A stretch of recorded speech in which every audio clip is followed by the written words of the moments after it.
The following is a paid advertisement.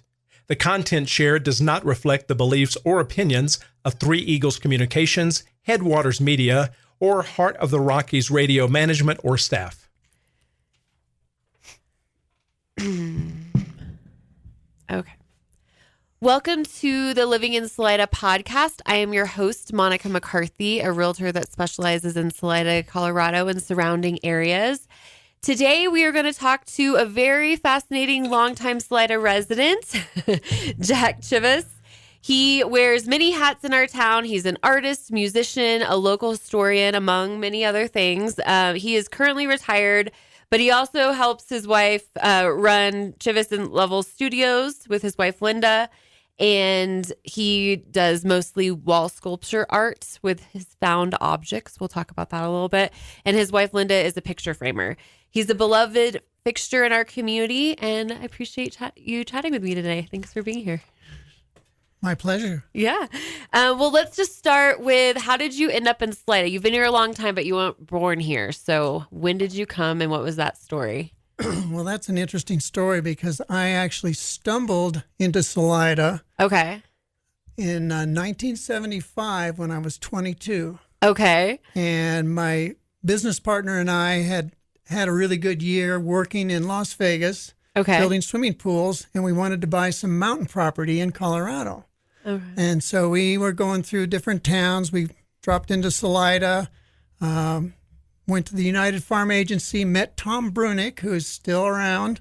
Yeah. And he sent us way up in the hills, 30 miles up the Ute Trail to look at a piece of property. We ended up buying from Fred Lowry, who's passed on. Yeah. He was a real fixture here in town. Yeah. And so for the next 5 years, I kind of bounced back and forth between Las Vegas, building swimming pools, and building log cabins out here. Okay. And lived in a log cabin. And then in 1980, I finally said, I got to get out of the city. And I really liked Salida. And I said, I'm going to reinvent myself. Okay. Move here full time. I don't know what I'm going to do, but I'm going to do something. What did you end up doing? Well, I ended up being a raft guide. Okay, as you do when you get to And Salida. I ended up being an antique dealer. Oh, okay. And I opened a little antique shop. I worked for a big antique shop downtown. Okay. And a couple years later, met my wife. Okay. We combined our businesses. She's a picture framer. We started buying a couple buildings because they were really giving them away at that point. Yeah. What year? This was in the 80s? Yeah. Okay. That was a little cheaper back then, huh? Yeah. Yeah. So we loved Salida, and she worked at Monarch. And she had her fledgling picture framing business. Okay. In an upstairs apartment, and we decided that we were going to make it in Salida, no matter what. Okay. We loved it here. Didn't matter. If we starve, we starve, but we are not leaving. We both loved it here, and we got lucky, and with a friend, we're able to buy a building that we still own, and we had a gallery for 28 years on the corner, and it's been a great run, you know. We bought another building, a rundown building downtown, lived in it for 16 years, decided we hated it because it was so noisy. Oh, gotcha. And we sold that, and now we just kind of hang out at home. She still picture frames, and I cook and clean and do all that kind of stuff. Good for you. All the men work. Yeah. And putter around the yard and do gardening and what have you. And I still do when you're retired, right? Yeah, and I still sell an antique now and then, or make some art, whatever. Yeah, you know? but just enjoy it. So you said you wanted to be here no matter what because you loved it. What did you love about it? The mountains, the river, clean air, and friendly people. And Salida, and I've told this to a million people, it's the friendliest place I've ever been. Because when I rolled into town, I was this young hippie kid. This was early 70s, or mid 70s, long hair, long beard. And some places didn't really care for hippies rolling into town. And I remember the business people in town, Jack Cady. I used to go into the hardware store, and it didn't matter. You're a customer. and Nice. people were friendly. There was cowboys in town. There was construction people, whatever. And everybody was just really, really friendly. Of course, I was coming from Las Vegas, which Different at that time was just terrible. Gotcha. But so are you from the Vegas area then? Well, I actually lived in Denver when I was a little kid. Oh, okay. And then my parents moved to Vegas, and I pretty much... So you grew up there in that area? Yeah, okay. yeah. So it was kind of all you knew at that point, and then you came to this friendly little... Yeah, I had never mountain lived town. in a little town, and Yeah. Salida was and still is with the old-time locals for sure. And now there is new people that still move too fast and drive too fast. But maybe we can get them to slow down a little. Yeah, maybe we can rub off on them instead of the other way around, right? So, but yeah, people in Salida, I still have people that I've known since I first moved here. The Hibbs family, and other people I've met over the years. And Salida was always a friendly place. And I hadn't known that growing up in suburbia, where in Salida you walk down the street and you bump into people and then you have a conversation. Yeah. And then you hang out for 5 or 10 minutes, you talk, and then you go on down the street. Yeah. And it's just an amazing place that way. Yeah, definitely. And so do you feel like, so this was back in the 70s, 80s that you felt that way. Do you still feel that way now after, now we're decades in? And we've, of course, Salida, everybody knows Salida's been discovered big time. Sure. Yeah. And it's kind of crazy in the summer. And there's actually a joke amongst some of us older time locals, what is it? During the summer, you'll be walking down the street and you'll see a local that you've known for years. It's like, oh, hey, there's somebody there's somebody I know. But I've never been the kind of person that says, okay, let's, put a fence around Salida. That's it. We don't want any more people, because I've met a lot of new people that are over the years that have just been awesome people. Yeah. I think it does attract a lot of good people. My philosophy is, as long as you're contributing in a positive way, and helping keep this town what it is. Yeah, and truly, for those who weren't around in the late 80s, Salida looked like it was dying, and there was a real negative attitude around town. Climax had closed, Monarch Quarry had closed. Okay. Every third house on EF and G was for sale. Yeah. It was kind of it was depressing. Yeah. And, and a lot of our friends, and of course, we were all 20-somethings back then and early 30s, and every week some of our friends were leaving town. There's no work. We got to go. So yeah, what made you, so you just decided to stick it out regardless? Well, the one thing that was happening in Salida was the rafting industry was growing immensely during the 80s and early 90s. And it was just getting bigger every year. And so that was a pretty good summer job. Okay. And Monarch was expanding and doing well. So those two things were happening. And you just had to hang on. Yeah. Yeah. And you did. And it sounds like you invested in some property early on so that. Well, I was, luckily I had come here with some money to buy mountain property. And so I was able to sell my interest in my mountain property and then invest in downtown Salida. Yeah. And they were, the buildings were really run down. Sure. And a lot of them were shuttered too, right?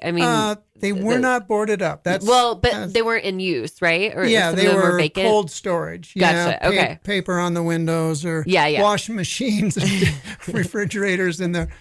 But they were in bad condition because they were owned by old timers and they hadn't done much to them for years. And we're talking really old buildings. So they all needed roofs. They all needed plumbing, electrical, all that. Yeah.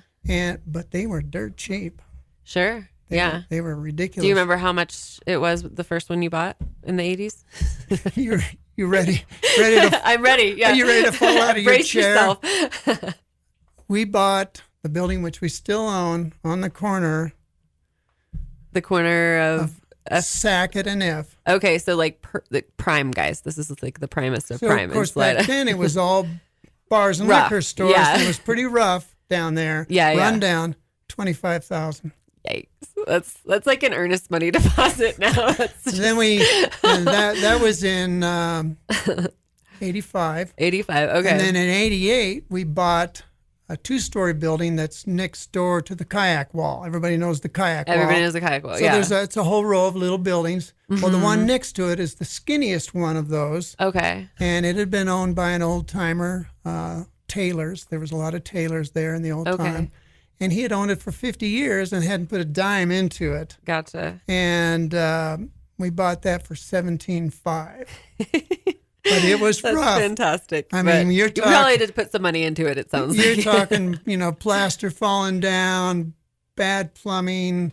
Yeah. A lot of the service lines into those old buildings were lead, too. And so Sure, the water was blue. Oh, boy. Super safe. So, So we lived in that building for 16 years. Oh, wow. It's right across from Currents, which Yeah. was a bar back then, Yeah. But a biker bar for a while. Oh, it was specific to the. Okay, Yeah. I didn't know. We lived super cheap, and we just hung on, and we had our little fledgling businesses, Yeah. and bought in when it was so cheap but nobody had any money. Most of us didn't have much money. I was lucky that I had a little. To be able to put it in. But did you just have this vision of knowing that it would pay off later? Because it seems like it was really hard at that moment to see that. Yeah, both Linda and I, we looked at Salida, we looked at the river, we looked at them. I said, why isn't this place happening? Why? I mean, why is it so wild. dead? Yeah. Oh, you're from Salida? Where's that? Yeah. Sedalia? Yeah. No, Salida. Totally. Where is it? I get that now sometimes. So, no, it was, but we love Salida, and what's not to love? I mean, Absolutely. Look at it now. Great weather, beautiful river, beautiful mountains, great ski area, all that, It's got all the things, yeah. And so we just had faith that it would come around. Quite the vision. We just didn't know it was going to take so long. Yeah, it does, I guess, because, okay, so tell us a little bit about that arc then. You started, so 80s was the Depression, and then it was still hard in the 90s too, right? It hit bottom in the late 80s. So 88, 89 was probably the bottom. Yeah. And then... That's right. Early 90s, things started picking up. Okay. And a few artists started moving in. Okay, that's kind of when that more art scene came. And houses and buildings were still really cheap. Yeah. Comparatively. And people started recognizing that it was really a diamond in the rough. Mm-hmm. And Salida was run down, but it's a great place. Yeah. And it's cheap. Yeah. At that point, right? Yeah. And so, the artists started filtering in, and the rafting industry was really kicking in big by then. Mm-hmm. There was You're listening to the Living in Salida podcast. If you're finding this content useful and you're interested in learning more about living in Salida, Colorado, hop onto my YouTube channel called Living in Salida, Colorado. This channel covers pros and cons of Salida and surrounding areas, property tours, real estate market updates, and much more. And while you're there, be sure to subscribe. I'm your host, Monica McCarthy, a realtor that specializes in Salida and surrounding areas. And if you need to reach out to me, my contact info is in the show notes. Thanks so much for listening. I appreciate your time. An owner at Monarch for a while that was pumping a lot of money into it. Okay. And so things started to pick up through the 90s. Every year, the prices on homes would kind of kick up. And, it was $20,000 last year. This year it's 30. What do you mean 30,000? What do you mean 40,000? Yeah. And I told people back then, I said, in fact, there's a woman here in town that I'm still friends with. I told her, and we were raft guides, and one time on the bus coming back, and I said, buy something. You've got to buy something because it's just going to keep getting more expensive as we get discovered. And she bought a house. Oh. And she still thanks me. I bet. Yeah, that's great advice to get. Because I always use this metaphor that Salida was like a train moving down the tracks. Okay. So you got to grab on because it's moving. and it keeps moving. Yeah. So maybe you can't grab onto one of the nice cars. Maybe you can only grab onto the caboose and hang on, but you got to grab on. Yeah. Because if you don't, there it goes. It's going without you. That's smart. Okay. Yeah. So anyway. No, I like that. Well, let's see. So you kind of touched on this because you obviously have a lot of history knowledge because you're a historian of Salida, right? I know you were the mentor of our Steve Chapman here who owns Salida Walking Tours. And he told me that a lot of the stories that he got came from you originally. A lot of the initial research was from you. So how did you get into the historical side of Well, it was just Salida? sort of a hobby of mine. Oh, okay. And, living downtown and in the old buildings, right away I started reading about the history of Salida, and I was fascinated with that. And there was just so much to look at, all these old buildings. Well, what was in that old building? Yeah. Who was in that old building? Oh, why were all the tailors over here? And the grocery stores were over there, and the lumber yards were over there. I mean, so it just was fascinating to me, and so I just read a lot of it. And then I started getting pegged to do a few walking tours for the chamber and for the Visitors Bureau, and then I just did a few of them. I didn't do a lot of them, and just kind of like randomly, not like as a consistent gig. And then the other thing is, having a little antique shop, I had all these old timers pulling up with their pickup trucks, selling me stuff out of the back of their trucks. And so I had a chance to talk to all these old timers and get all of that oral history from them, what it was like when they were kids. Yeah, because it's so that was all of it. And it was just something I've always loved, history. Yeah, no, there's so many interesting. I don't want to get too far off in a tangent because there's you could take an entire history tour. But what would be one? I guess something that you feel like a lot of people don't know that would be an interesting fact for somebody listening now that might not be familiar with Salida's history. That the first thing that pops to your mind on an interesting fact about Salida. It's gonna be good. He's laughing already. Yeah. Well, of course, there's been this urban myth forever that there's tunnels under the streets of Salida. So what is it? What is it? Steve's over there laughing. Steve's laughing. I know this is a touchy subject for the Salida Walking Tours. Well, it's because there's underneath some of the sidewalks, some of the larger buildings that had big basements had coal vaults that were built under the sidewalk with a big grate on it, and so the wagons or the trucks could pull up and just dump the coal down into the coal vault, and then it was separated from the basement by a door. So on some of these buildings, these coal vaults were also segmented, and so, but only in a couple of the larger buildings. But if you won't go down in there and you go in one, it looks like a tunnel going that way, but it's dark. Like it could go under the street to another building kind of thing? Or? Right, but none of them did. And if anybody that's ever dug anything in this town knows that it's nothing but rock. Okay. And there's no way that you're going to dig a tunnel under the street, and for what purpose? Because prostitution was legal. For like the 50s, right? 1950, that's when Laura Evans shut down. So there'd be no reason for a tunnel under the street. Yeah. And then, what are they hiding? They're already doing it. And I asked Kevin Nelson one time, who has passed away, who knew everything about what was under the streets in this town. Okay. And I said, Kevin, what about the tunnels under the street? And he just started laughing. So there never was any tunnels. So that is a debunked urban legend. Sounds like. Yeah, but people still believe, oh no, I've been there, I've seen it. Okay, all right. That's funny. But there are no tunnels. And the thing is that most of the buildings downtown were built right on the ground. A lot of them don't even have basements. Oh, okay. Because imagine digging a basement in this soil. I mean, it is just hard. nothing but river rock. Mm-hmm. And and then a lot of the buildings just have like a little cellar.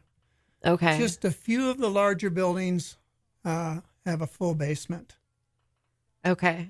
Yeah. So no tunnels. Okay. No town. But there was prostitution. You did mention that. So, and that was because wasn't there like what was the cutoff for where the proper people don't go in town? Past First or past Second? First Street, yeah. Past First Street. Well, so proper people didn't go past First up until what, the 50s? Oh, even later than that. Oh, really? Yeah. Was it like that? It wasn't like that in the 70s when you came, was it? Or like in terms of where proper people go? Yeah, because it was kind of seedy. If it was all liquor stores and bars, well, you had no business going down there unless you were going to partake of something. Sure. Okay. Yeah, so it's kind of always been the rougher part of town. Yeah, I think a lot of parents maybe told their kids not to go down there. Sure. Yeah, because I know the river wasn't as nice. And I mean, there's just been so many amazing improvements over the last few decades. The riverfront is just the most incredible thing that's happened. Yeah.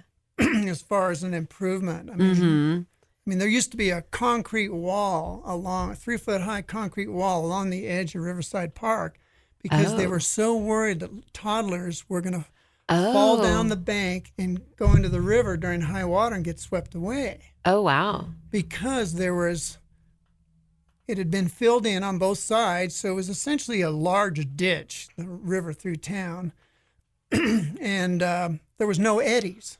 So an eddy is where the water swirls around behind rocks and creates a safe space. Mm-hmm. So anybody that rafts knows all this. Sure.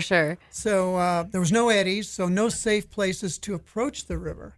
So there was this concrete wall all the way along Riverside Park. Wow, that's kind of wild to picture. Do you know when that came down? I don't remember. Okay, that's all right. But obviously when you were here then. Yeah. So sometime after the 70s. I didn't know about that part. Yeah, I can't imagine that. It is so picturesque and now. So now you go down there, and I go down there almost every day and hang out, walk around. It's just hang out on the rocks next to the river. It's incredible. Amazing. Yeah. Yeah, we're so lucky. It's such a gorgeous place. Well, tell me, so you're retired now. I know you've done a lot of different stuff around here, but I feel like people in Salida, retirees are not the same. You're not just like hanging out watching TV all day. I mean, people in this town are very active as retirees, it seems like. Tell me a little bit more about being a retiree in Salida and I don't know, anybody who's considering retiring here. What would you say to them? There's a million ways to volunteer. There's so many nonprofits. Yeah, there's tons of stuff for retired people to do around here. There's all the volunteers and all the organizations, the volunteering, but what I see is people are really active. This is a very active town. I mean, you've got 70 and 80-year-old people zipping by on their bicycles, on their mountain bikes, running, walking, you name it, rafting, kayaking, skiing. So I think it's just a great place to be active outdoors. Outdoor active. But there's other stuff too. Then there's all the arts, and there's the different art organizations. There's a lot of volunteers that, do art walk and all the other stuff. Yeah. So it's just like it's a small town, but there's a lot going on. There's a lot going on in Salida compared to, 30, 40 years ago when it was dead. Sure. And it feels accessible. I was talking to somebody who was thinking of moving here as a retiree, and they were worried they didn't know anybody. But wouldn't you say it's pretty easy to meet people? What are your thoughts on that? Very easy. Very easy. Yeah. Just go to the coffee shop. Yeah. Go to the coffee shop and hang out, or any number of other places to hang out, and people are friendly here. Friendly and approachable. Like you said, to kind of circle back at the beginning. That is kind of like so it's not the big city. Mm-hmm. It's not suburbia. Yeah. People here are friendly and are inclined to be friendly. Mm. Yeah. And not. The standoffish. Yeah. Right. It seems, this isn't New York. Yeah. We look each other in the eye and smile. And right. Yeah. And And that to me is one of the best things about Salida. Yeah. It's how nice, how friendly people are. I mean, I know and have more friends in this town than I've, of course I've been here a long time, but Yeah. just growing up, in suburbia, it's just very different. Sure. People kind of tend to keep to themselves more. Yeah, it seems you might like. know a couple of your neighbors. Yeah. But in terms of like real community, I know that was one of the things that drew me here, was the real community aspect of it. So for somebody thinking of moving here, I mean, whether a retiree or not, I mean, what would you want to say to them as somebody who's lived here for a long time and has seen it go through many phases? First thing is get out of your car. Oh, okay. Slow down. Slow down. Get a bike. Walk. Okay. It's a very walkable town. It is. Yeah. You can, if you live even halfway close to downtown, you can pretty much walk all your errands. That's what we do. And my wife and I, we try and walk 2 miles a day or more. That's great. Yeah, you walked here today, didn't you? Yeah, I walked all the way here. It's almost 2 miles. That's great. And then on the way home, I'll stop and pick up some groceries. Perfect. Yeah. So, I mean, yeah, you can, from our house, we can walk into town, go grocery shopping, go to the library, go to the post office. Yeah. What else do you need? Right. Stop and visit some friends, whatever. Yeah. It's great. It's almost, my wife, she says this is more like a European model. Smaller, walkable towns. It is. Yeah. That is. And it's healthy. Yeah. It's great. And so slow down. I like that advice. I heard you talking about that, and just the idea of you can kind of tell when somebody's not from here. I mean, people don't honk at each other. I noticed that when I first moved here. Right. Because you're going to see them at the store the next day, for one. And people aren't like angry enough to be impatient and honk. It feels like. Yeah, once in a while, and I'll admit that as an old guy, I drive slow. And once in a while, somebody's in a hurry. Sure. They're like, maybe it's a teenager. Maybe not. I don't know. And they'll beep at me. It's like, or maybe they're just somebody from, I don't know. Well, but anyway, it does not happen very much. I feel like there's a difference between the like, hey, are you paying attention beep, and the like, I'm angry at you beep. Right, you know what I mean? Right. I don't hear the angry one as much in this town. Where I guess in the city, people are just on their horns all the time. Totally, yeah. I just think it's. I don't know. Yeah. I don't go. I try and stay out of the front range. Yeah, I go far less than I thought I would. But so slow down. Slow down. Take that full pause at the stop sign. Right? Why are you here? Why are you here if you're in a big hurry to do a bunch of stuff? Slow down and appreciate all of these things we have. I mean, look at the mountains. Go in the mountains. Go in the mountains. Yeah. Go over on the trails. I mean, we've got incredible trail system. You really do. Right on the edge of town, all around town. Go for a walk. I mean, you can walk up behind S Mountain, and within 15 minutes, you're in a different world. You're up in the Pinyon Forest. Yeah. It's beautiful up there. Yeah. It's quiet. Birds. Wildlife. Yeah. Relaxing. Rattlesnakes. Yeah. You got to be careful of it. all animals, right? We get those in our yard, so I'm used to it. Oh, do you? Oh, that's right. Yeah, because you're over near in that area. Yeah. Not too often. One of our neighbors had one the other day, and so I went and caught it and relocated it. Oh, well, that's good. See, I'm the snake whisperer. Good. In our neighborhood. They have their own purpose. They just don't. You don't want them next to your foot. You know. Yeah. Fair enough. Well, good. Well, I feel like I could talk to you about so many things. So let's see. If anybody is interested in looking at your art, where can people find you and or getting their art framed by your wife? She's a framer. Yeah, we have a website. It's chivvislovell.com. Okay, I'll have that in the show notes to get the spelling on that. If anybody, my wife's still part-time, okay, fairly active picture framing. Get a hold of her. You can just look up picture framing Salida, and you'll. Oh, great. There's only 3 in town, so you can find her. Linda Lovell. Okay. And she's awesome. She's been framing forever. Sounds like it. Yeah, And she was she's doing really that when you met her. I bet she's amazing. Yeah.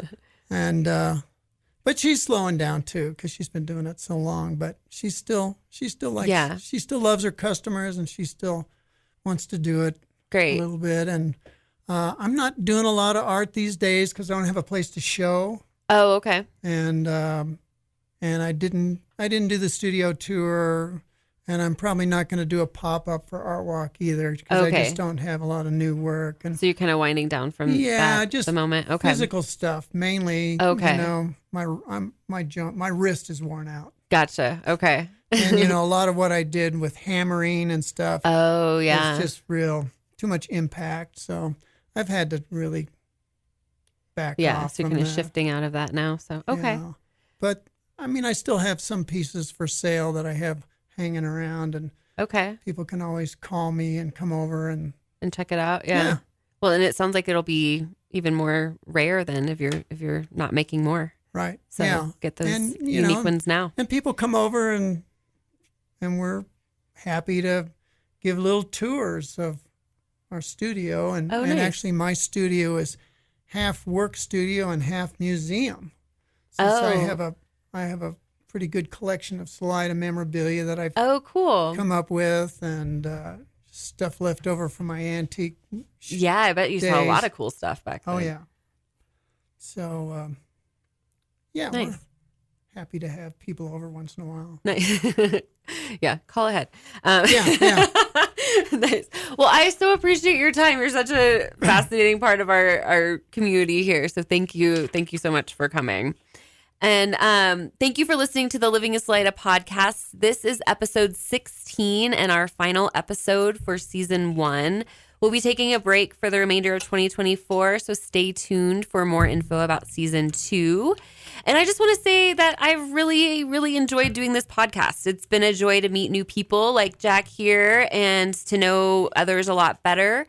And we all have this common thread, which is this wonderful mountain town of Salida, Colorado, and a place that's near and dear to my heart, and I think in the hearts of everyone that I've spoken to so far. And we're so fortunate to live in this magical place, and I've been so fortunate to chat with so many people that make it amazing, that create this amazing community. So I plan to do more in season 2 of talking to people like that. I appreciate everyone for listening to this and for all of my guests. Thanks to Heart of the Rockies Radio and to Steve Chapman for producing this season for me. It's been a lot of fun working with him. Again, I'm Monica McCarthy, a realtor who specializes in Salida and surrounding areas. If you're interested in connecting with me, whether it's to help you buy or sell a home here or about being on the podcast next season, all of my contact info is in the show notes. Thanks again. It's been a pleasure. Take good care.